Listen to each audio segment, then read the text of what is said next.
Hey guys, it is June 29, Monday. Getting ready to be in July, and it's 67 degrees outside. So what's on my mind? This week I had a new bar from the home gym, and it was kind of humbling because the bar itself weighs 25 pounds. And just to play with it, I went to go do an incline chest press with it because it's 5 foot instead of 7 foot, and it weighs 25 pounds instead of 45 pounds like your typical Olympic bar. I'm like, you know what, Jessica, my wife, can you just be behind me? I put a 45 and a 25 on there. All right, so 25 plus 50 plus 90. What's that?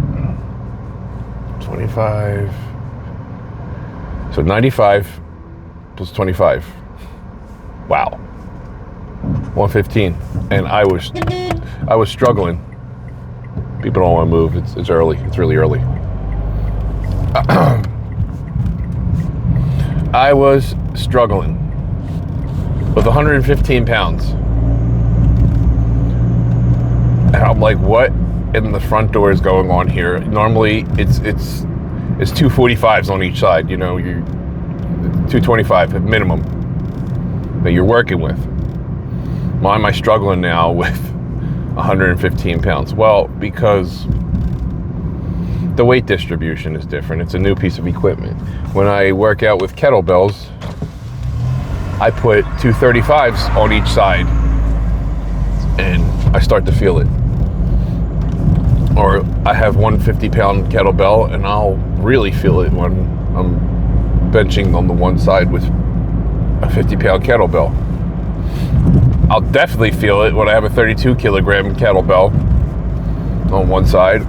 I really feel it then. And that's, what, 71 pounds? So, yeah, it's all about how the weight's distributed. I put it back down to a 10 and a 25. So now I'm working with 35 pounds on each side. That's 95 pounds. Sounds horribly light for someone like myself. But it's kind of like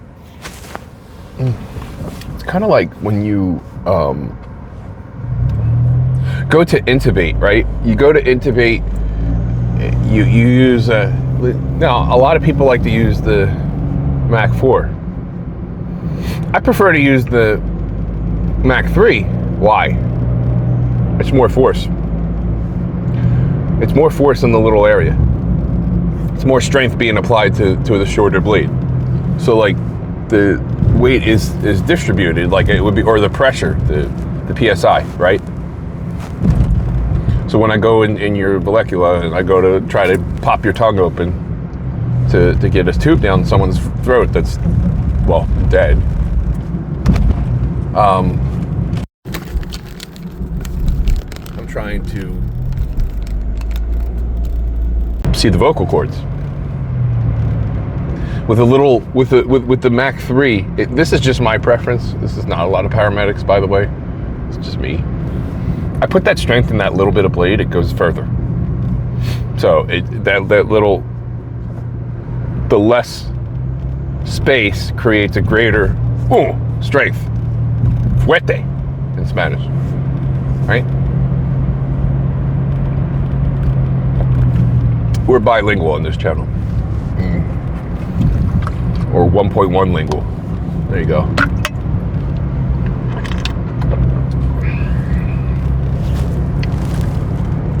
But yeah, it causes more strength. Most paramedics, I say this, you know, respectfully, of course.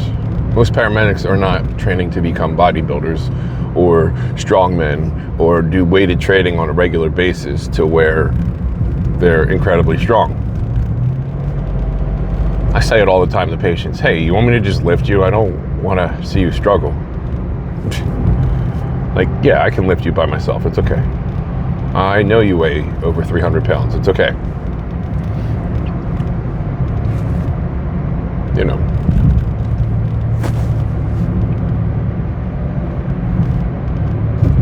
Sorry, I had to retrack where I was going with this. It was the bar. Yeah, so the new bar, 95 pounds, feels like 225 pounds.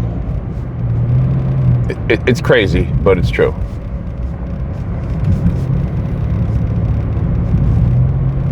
My cardio floor for the week, today's Monday, Saturday I cleared 430 minutes for the week. That's pretty freaking impressive. I did, instead of doing 1 to 3 flush sessions, I ended up doing 2 progressive sessions. One was longer than the other. I call one the progressive adaptive session, the other a mini progressive session. So like the one exercise has the one day has 3 muscle groups doing 2 separate exercises for each group.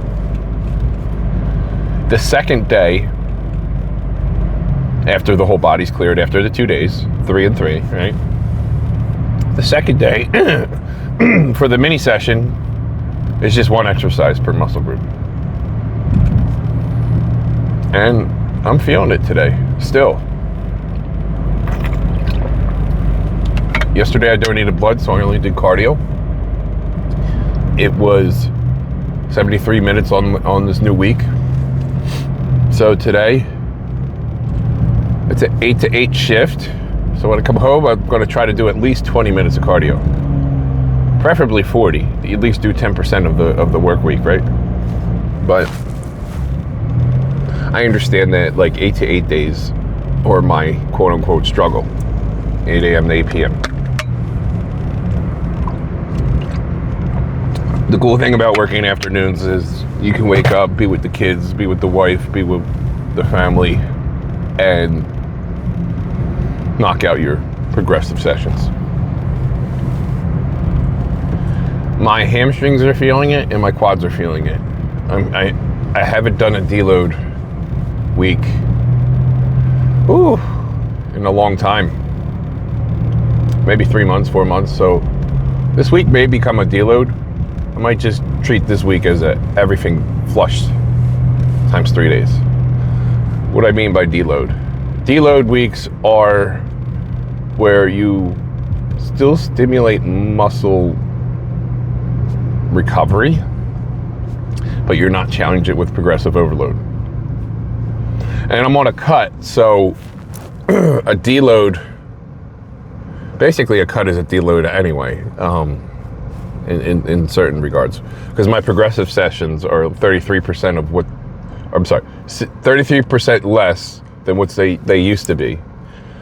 I used to do 3 separate exercises on each muscle group between 3 to 10 sets per muscle. So that'd be, on the upper tier, you'd have 30 sets per muscle. Or on average tier, it's like 15 to 21. Because I like doing sets of 7 for each group. So now I'm going to just do 1 flush session tonight, tomorrow. And we'll take it from there, you know? We'll see how it goes.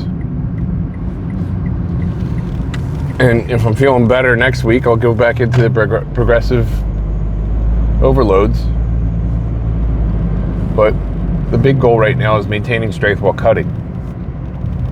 And then when you drop weight down, like when you're like, all right, I'm officially gonna cut, you also drop weight down to then you're like, all right, I'm gonna do more reps.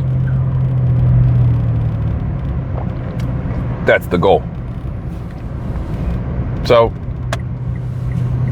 I've been improving since I went into since I consciously, okay, this is not a cut. This is not maintaining, slowly losing weight while we're gaining muscle. No, I made a conscious decision. All right, we're going to the cut back in April, and it's approaching July. It's the second to last day of June, and I'm going into a deload this week. All right, I'm going to enjoy my shift where I'm going to run my tail off. I already know it, but you know, it is what it is, baby. Have a good day, everybody. God bless.